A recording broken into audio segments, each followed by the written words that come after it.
बिहार में चुनावी जंग है। सियासी पारा बिल्कुल चढ़ चुका है।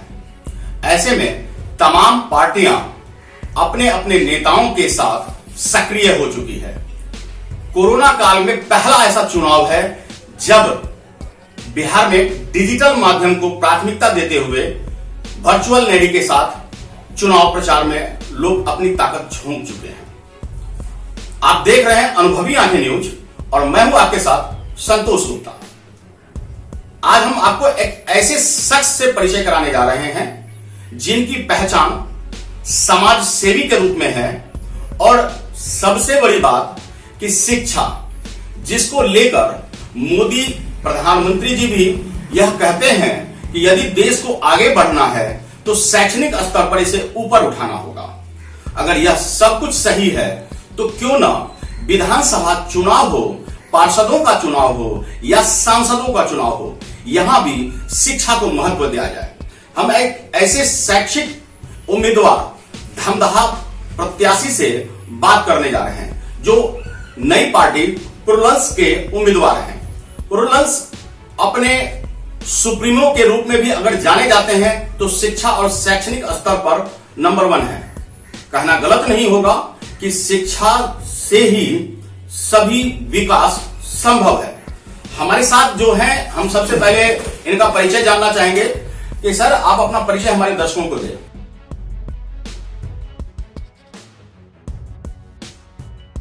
जी, मेरा नाम राकेश झा है। मैं ट्रिपल मास्टर हूँ। मैंने MCA किया है, MTech किया है और MBA किया है और 15 साल से मैं IT इंडस्ट्रीज में एज ए डिफरेंट पोजीशन पर मैं बैंगलोर में कार्यरत था। और पिछले 1 साल से मैं गांव के युवक के उत्थान के लिए, समाज के उत्थान के लिए कुछ कुटीर उद्योग, कुछ लघु उद्योग और MSME पर मैं कंसंट्रेट किया हुआ हूँ और उनसे यूथ को जोड़ने का कोशिश कर रहा हूँ। जी, जैसा कि आपने देखा कि ट्रिपल MA पोस्ट ग्रेजुएट अपने आप में शिक्षा का एक उच्चतम मापदंड है और ट्रिपल MA निश्चित रूप से प्रोलल्स ने एक तीर चलाया है कि हम शैक्षिक लोगों को लाकर एक नई विकास की बयार उठाएंगे। राकेश जी, जरा हमारे दर्शकों को आप बताएं कि आपके सुप्रीमो पुष्पम प्रिया चौधरी ने अचानक से मीडिया के सामने आकर खुद को मुख्यमंत्री के रूप में घोषित कर दिया। क्या वजह था? क्या उन्होंने मीडिया फुटेज अटेंशन लेने के लिए ऐसा किया या वे एक नई बयार और एक नई उम्मीद के साथ यह ओवर कॉन्फिडेंस में है कि उन्हें लग रहा है कि उनके शैक्षिक उम्मीदवार जो मार्केट में आए हैं, जो बाजार में अब उतर चुके हैं प्रत्याशी बनकर के, वो अपने वोटों को अपने साथ लेकर के एक बार विधानसभा में पहुंचेंगे?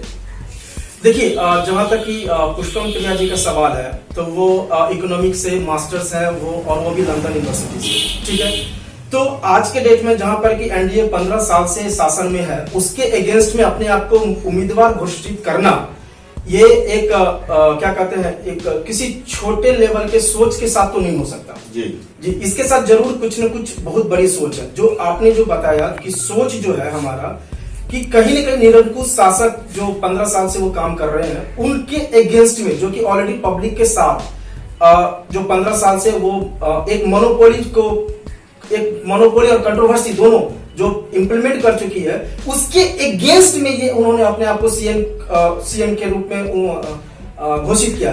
ये इसलिए घोषित नहीं किया कि उनको मीडिया का अटेंशन चाहिए, या इसलिए वो नहीं किया कि उनको जो है रातों रात स्टार बननी थी। वो ऑलरेडी स्टार है। अगर आप देखें तो इकोनॉमिक्स से लंदन से MA करना, इसे अपने आप में एक स्टार होता है। लेकिन यहाँ पर जो उन्होंने अपने आप को रातों रात ये घोषणा किया है, वो ऑलरेडी इस प्लेटफॉर्म पर किया है कि उनके किसी भी उम्मीदवार, आपके पास कितना भी पैसा हो, आपके पास कितना भी बाहुबल हो, आपके पास कितना भी क्रिमिनल हो, आपको टिकट नहीं मिलेगा। You have to do that interview. आपको इंटरव्यू पास करना है, तभी आपको जो है वो टिकट मिलता है। तो ये जो मानसिकता है, आज तक में पूरे इंडिया के किसी भी पॉलिटिकल पार्टी में ये चीज नहीं है। राइट? एक तो वो, दूसरी है कि आप एजुकेशन बैकग्राउंड से आप अगर नहीं है, आप सोशल बैकग्राउंड से आप नहीं है, ठीक है, आपको वो टिकट नहीं दे रही है। इसका मतलब ये है कि जो 3C आज के पॉलिटिकल पार्टी बोलते हैं कि मेरे पास कैपिटल है, मेरे पास जो है क्रिमिनल्स है, मेरे पास जो है अदर C है, ठीक है, हम लोग उसके अपोजिट में है। हमारे पास कैंडिडेट है, हमारे पास जो पढ़े लिखे कैंडिडेट है, इसीलिए हमने एक आवाज बनाया है कि पढ़ा लिखा MLA, और इसी चीज को इंप्लीमेंट करने का कोशिश हम लोग कर रहे हैं, ना कि कोई पब्लिसिटी देने की कोशिश कर रहे हैं। जी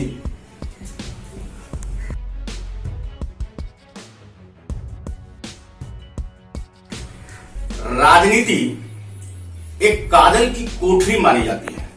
हम जानना चाहेंगे राकेश झा से कि राजनीति में आने के लिए क्यों इतने तत्पर हुए और वजह क्या है?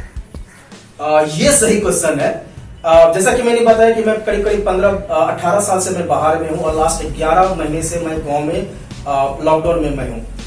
जो मैंने पहले 2-3 महीना जो मैंने एक डिफिकल्टीज और प्रॉब्लम्स और इस लोकेलिटी का जो प्रॉब्लम्स मैंने फेस किया, तो मुझे लगा कि कहीं ना कहीं अगर अभी भी युवा इस पॉलिटिकल जंग में अगर नहीं कूदता है तो फिर से यही जो 15 साल का शासन जो आरजेडी ने किया था, एनडीए जो कर रहे हैं, उसी शासन को हम कंटिन्यू करेंगे। इसलिए मैंने कल एक टैगलाइन दिया था कि जब तक कि युवा आकर ये ना बोले कि हम राजनीति से प्रेम करते हैं, राजनीति से मुझे मोहब्बत है, तब तक जो है हम देश का जो पॉलिटिकल एक क्रांति है वो हम नहीं ला सकते। और हमारा उद्देश्य सिर्फ यही है कि एक पॉलिटिकल क्रांति लाने का, एक राजनीतिक क्रांति लाने का। अगर आप अपने विधानसभा में जाते हैं तो आप जनता से क्या वायदे कर रहे हैं, क्या मुद्दा है आपका? देखिए, मैं दूसरे पॉलिटिकल पार्टी की तरह तो बहुत ज्यादा मैं घोषणा नहीं कर रहा हूँ, ठीक है, और नहीं मैं बहुत ज्यादा वादे कर रहा हूँ। जब मैं क्षेत्र में घूमता हूँ तो मुझे कुछ चीजें जो सुनने के लिए मिलती है कि विधायक जी ने या एमपी ने या रोड बना दिया। क्या रोड बना दिया? मेरे गली का रोड बना दिया। तो मैं सिर्फ एक चीज ये कहना चाहता हूं, जो कि मैं बार बार इस मुद्दे को उठा रहा हूं, कि एक एमएलए और एक एमपी का काम सिर्फ ये नहीं है कि रोड के गली गांव के गली बनवा देना, पीसी रोड बनवा देना। ये एक एमएलए का काम नहीं है। एमएलए बहुत कुछ कर सकता है। तो मेरा सिर्फ एक ही की मंत्र है, मैं बहुत ज्यादा प्रोमिस में नहीं कर रहा हूं, मेरा सिर्फ एक ही है। मैंने जो पुलर्स पार्टी के जो अपने मैनिफेस्टो है, उसके अलावा मैंने 10 मैनिफेस्टो 10 फंक्शनलिटी मैंने अपनी तरफ से दिया है। उसमें से मैं सिर्फ एक की बात करता हूं यहाँ पर कि मेरा टारगेट यही है कि हर एक घर में रोजगार हो, चाहे वो कुटीर उद्योग हो, लघु उद्योग हो, या छोटे इंडस्ट्रीज हो, या एमएसएमई हो, जो कि अभी मेरी खुद की बात चल रही है एमएसएमई के ईडी सेक्शन से। अभी बिहार में प्रोबेबिलिटी नवंबर और दिसंबर में बिहार चैप्टर स्टार्ट होगा एमएसएमई का, इलेक्ट्रॉनिक्स एंड डिजिटल क्षेत्र में।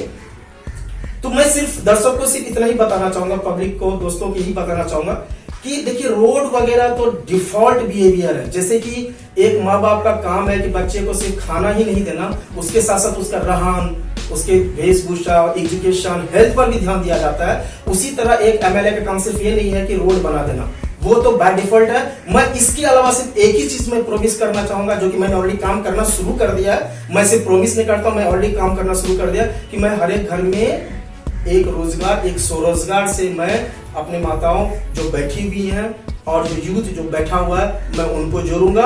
और किसान के लिए मेरा स्पेशली ये है कि मैं हर एक पंचायत में एक किसान हब में बना रहा हूं। सरकार के अपने हब हैं, ठीक है, मैं अपने हब बना रहा हूं जहां पर कि मैं किसान को हर एक गजेट्स दे रहा हूं, हर एक मशीन दे रहा हूं, चाहे वो हर एक खेती में 12 महीना की खेती में उस चीज को वो बहुत ही कम रेट पर, अगर आज के डेट में ट्रैक्टर 800 रुपया बीघा लेता है तो मैं उनको बोलता हूं कि मैं 600 रुपया बीघा के रेट पर मैं उस हब से दिलवाऊंगा। जी, आपने एक शिक्षित उम्मीदवार के शिक्षित वादे देखे हैं।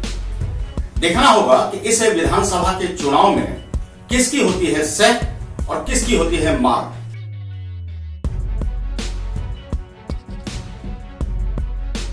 कौन करता है भीतर का। कहीं मत जाइए, हमारे साथ बने रहिए और देखते रहिए अनुभवी आंखें न्यूज, क्योंकि यह है आपका चैनल, आपकी आवाज। अगर आपने अब तक हमारा चैनल सब्सक्राइब नहीं किया है तो सब्सक्राइब करें और बेल आइकन अवश्य दबाएं ताकि खबरों का नोटिफिकेशन आपको मिलता रहे।